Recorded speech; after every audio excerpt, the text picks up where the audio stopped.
नमस्कार, मैं राकेश चौधरी।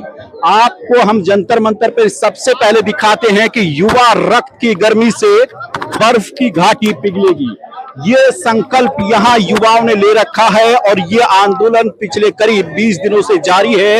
मेरे साथ कुछ युवा हैं जंतर मंतर पर, बड़ी तादाद में यहाँ पर भीड़ है। इनसे जानने की कोशिश करेंगे कि वो जंतर मंतर पर पहुंचे हैं तो क्या उनके दिमाग में चल रहा है। सर, पहली बात तो मेरा नाम गौरव है और मैं एक नीट का छात्र रह चुका हूं और पिछले 3 साल से रह चुका हूं, ऐसा नहीं है 1 साल से रह चुका हूं। और कहीं ना कहीं ये जो यहाँ पे एक स्ट्राइक चल रही है, सोनम वांगचुक सर खड़े हैं, हम उनके साथ खड़े हैं।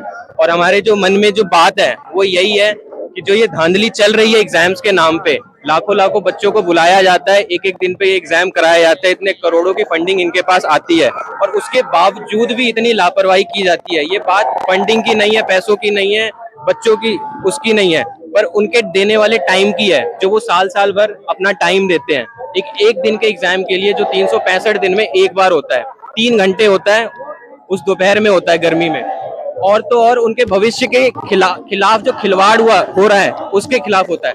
यदि आप 21 लाख 20 लाख 50 लाख बच्चों का एक दिन में अगर आप रिजल्ट तय करेंगे तो आपको उसी हिसाब की मजबूती भी बरतनी चाहिए उस एग्जाम के फाउंडेशन में, उस एग्जाम के करिकुलम में, ना कि इस तरह की लापरवाही होनी चाहिए कि आज एक युवाओं के अंदर जो वो गुस्सा उमड़ा और एक देश के किसी एक कोने से सर सोनम वांगचुक सर जो आज यहाँ पे आके हमारे खिलाफ जो बच्चे सुसाइड से मरे हैं, पिछले साल की बात है, मैं खुद इसी लाइन में होता जो आज बच्चे गिने जा रहे हैं, 20 बच्चे 25 बच्चे जिन्होंने सुसाइड किया है, मेरा भी उनमें नाम होता। पर कहीं ना कहीं यहाँ पे परिवार का हौसला और मेरी खुद का जो मनोबल है वो काम आता है, क्योंकि पिछले साल में इतना टूट गया था। मैं पिछले 3 साल से नीट का एग्जाम दे रहा हूँ। क्या लगता है कि अब जो मांग यहाँ जंतर मंतर के मंच से की जा रही है लगातार कि धर्मेंद्र प्रधान जो शिक्षा मंत्री हैं वो इस्तीफा दें, और 20 दिन सोनम वांगचुक को अपना अनशन करते हुए हो चुके हैं, तो अब तक भी सरकार के कानों तक ये आवाज क्यों नहीं गूंज रही है, क्या लगता है? ये सरकार आज से नहीं, जब से सरकार इस सत्ता में आई है तब से गूंगी बह रही है।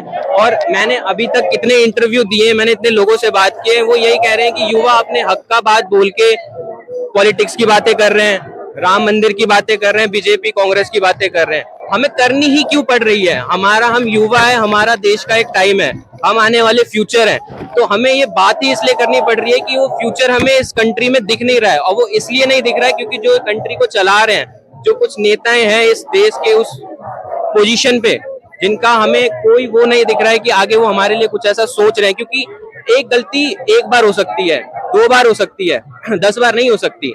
अगर आप ध्यान दे रहे हो, आप इस जनता को, हमारे युवा को, अगर यूथ को, इंडिया एक यूथ कंट्री मानी जाती है आज की डेट में, यूथ ग्लोबल इंडेक्स काफी ज्यादा हो गया इंडिया का, अगर आप उनकी ही बात नहीं सुनोगे और एक भरे इतने बड़े प्रेस्टिजियस हाउस में जो चेयरपर्सन है, जो बेंच है, वो ये कह देगी कि युवा यहाँ की कॉकरोच है, तो इसी तरह की सरकार बनेगी और इसी तरह के संगठन बनेंगे कॉकरोच जनता पार्टी। जिस तरह का अब जन समर्थन जंतर मंतर पर दिखाई दे रहा है, उसके बाद लगता है कि सरकार पर कोई दबाव बनेगा। नेता भी अब मंच पर पहुंचने लगे हैं, तमाम पार्टियों के नेता अब धीरे धीरे करके मंच पर आ रहे हैं, तो लगता है अब सरकार के कानों तक कोई ना कोई बात जरूर, क्योंकि ये स्ट्राइक इस लेवल पे पहुंच गया है और जहां तक इतने लोगों तक, इतने मिनिस्टर्स तक बातें आ रही है, वो यहाँ तक आ रहे हैं, कहीं तक एक होप है 10% की कि उनके कानों तक पहुंचेंगी आवाज।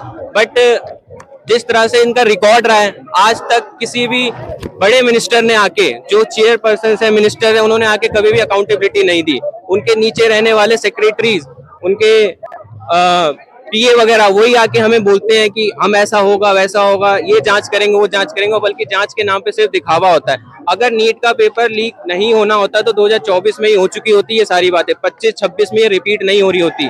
24 में लीक हुआ, 25 में लीक हुआ, 26 में फिर से लीक हुआ। एक और बात जो सबसे बड़ी है कि क्या पूरा के पूरा जो शिक्षा तंत्र है वो बदलना चाहिए, या सिर्फ एक धर्मेंद्र प्रधान के इस्तीफे से ये काम चल जाएगा?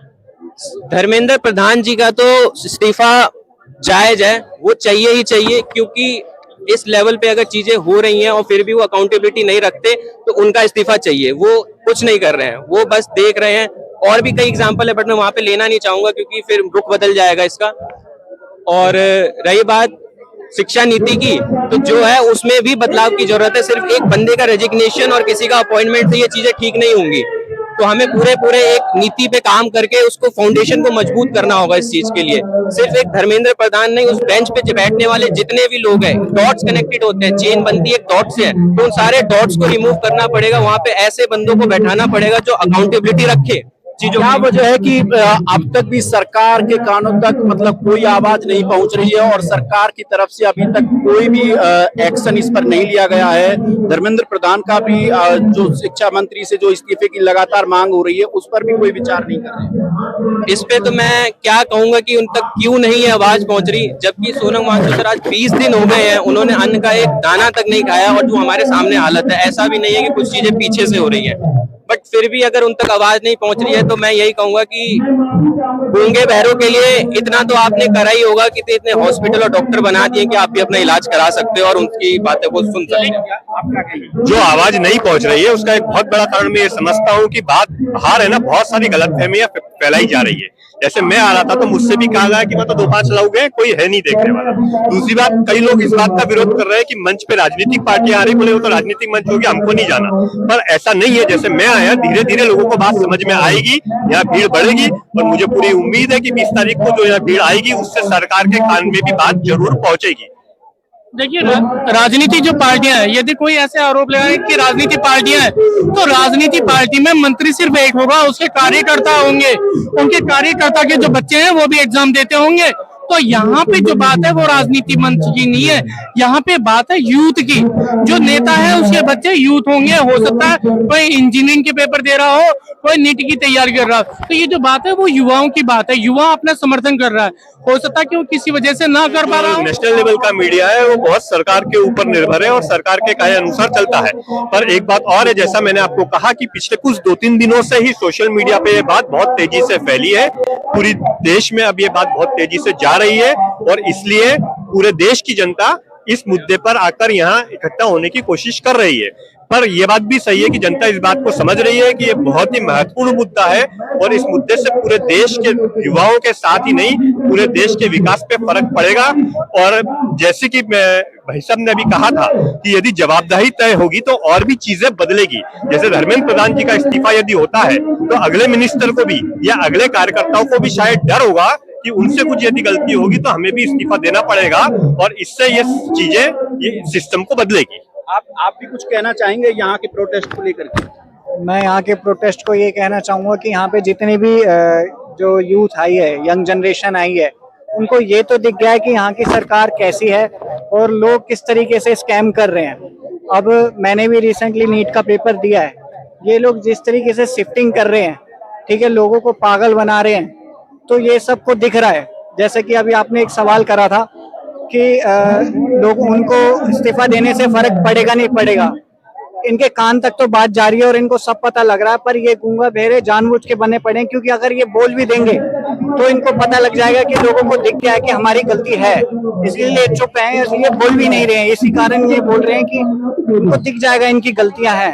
ये जो लोग लड़ रहे हैं ये इसलिए लड़ रहे हैं कि क्या सरकार जानबूझकर इस आंदोलन को नजरअंदाज कर रही है? बिल्कुल, मेरा नाम संजीव चौधरी हुआ जी। बिल्कुल ये जानबूझ के कर रही है, क्योंकि ये सरकार बेशरम है। क्योंकि ऐसा इसलिए मैं कह रहा हूँ क्योंकि मैं नरेंद्र मोदी जी जो हमारे प्रधानमंत्री हैं, वो एक्चुअली उनका अभी जो भी इंस्टाग्राम आप पोस्ट देख लो, स्टोरी देख लो, सब पे वो अपनी जो भी वो टूर कर रहे हैं, अपने हम लोग के पैसे से जो भी वो कर रहे हैं, बहुत घटिया तरीके से यूज कर रहे हैं। उनको थोड़ा भी शर्म नहीं है कि कोई साइंटिस्ट है, लद्दाख में जो इन्होंने करा है सर ने, उनको थोड़ा सा भी सेंस नहीं है। मतलब एक प्रधानमंत्री हो, आप चाहो तो क्या नहीं कर सकते हो, आप उसको 2 मिनट में रेजिग्नेशन करवा सकते हो उस इंसान की, जो कोई लायक ही नहीं, ना पढ़ा लिखा हुआ इंसान है। जो हमारे जो शिक्षा मंत्री है, अगर यहाँ पे जो प्रोटेस्ट के लिए सोनम वांगचुक सर के पास ही उनको बैठा दिया जाए, वो कुछ जवाब दे नहीं, उनसे लड़ भी नहीं सकते, वो कोई बात में जी नहीं सकते हो, तो वो चीज़ है सर। तो बिल्कुल बेशरम सरकार है। मैं तो यही रिक्वेस्ट करूंगा, सर लगे हैं ये तो हिम्मत छोड़ेंगे नहीं, मुझे जहां तक दिख रहा है इनकी जो भी हिम्मतें हैं ये छोड़ेंगे नहीं। रोड पे उतरना पड़ेगा जो 20 जुलाई का जो इन्होंने तो 20 जुलाई को क्या लगता है कि सरकार उस चीज की परमिशन देगी जो लगातार मंच से भी कहा जा रहा है कि 20 जुलाई को इकट्ठे हो संसद मार्च करेंगे, तो उसकी परमिशन मिलेगी? बिल्कुल मिलेगी, क्यों नहीं मिलेगी। जब यहाँ पे परमिशन मिली है तो बिल्कुल जब लोग इकट्ठा होंगे। नेपाल में कैसे हुआ था, नेपाल में भी यूथ इकट्ठा हुए थे तो जाके सरकार के ऊपर दबाव बनी थी, सरकार पूरा चेंज हुआ था वहाँ। यहाँ भी वैसा दिख रहा है, वो होगा। अगर इसी तरह का आक्रोश रहा तो जरूर होगा। यही चीज मैं यही कहना चाहूंगा। तो देखिए, अब आप खुद देख सकते हैं कि जंतर मंतर पर अक्सर ये कहा जाता है कि आंदोलन में भीड़ नहीं है, लेकिन जिस तरह से अब जंतर मंतर पर जनता पहुंची है, यूथ पहुंचा है, उससे साफ देखा जा सकता है कि जंतर मंतर का जितना भी जो खाली मैदान था एक तरह से वो पूरी तरह से खचाखच भर चुका है और लगातार लोग विरोध प्रदर्शन में शामिल हो रहे हैं और कुछ नेता भी अब मंच से आना शुरू हो गए हैं। अभी थोड़ी देर पहले हरियाणा से भी 2 बड़े नेता मंच पर पहुंचे थे, जिसमें पूर्व डिप्टी सीएम दुष्यंत चौटाला भी शामिल हुए हैं। दिग्विजय चौटाला जो उनके भाई थे वो भी आए थे और भी कई बड़े नेता हैं। सुप्रिया सूले जो टीएमसी की सांसद हैं वो भी थोड़ी देर पहले इस आंदोलन को समर्थन देकर के गई हैं। फिलहाल इस वीडियो में इतना ही। नमस्कार।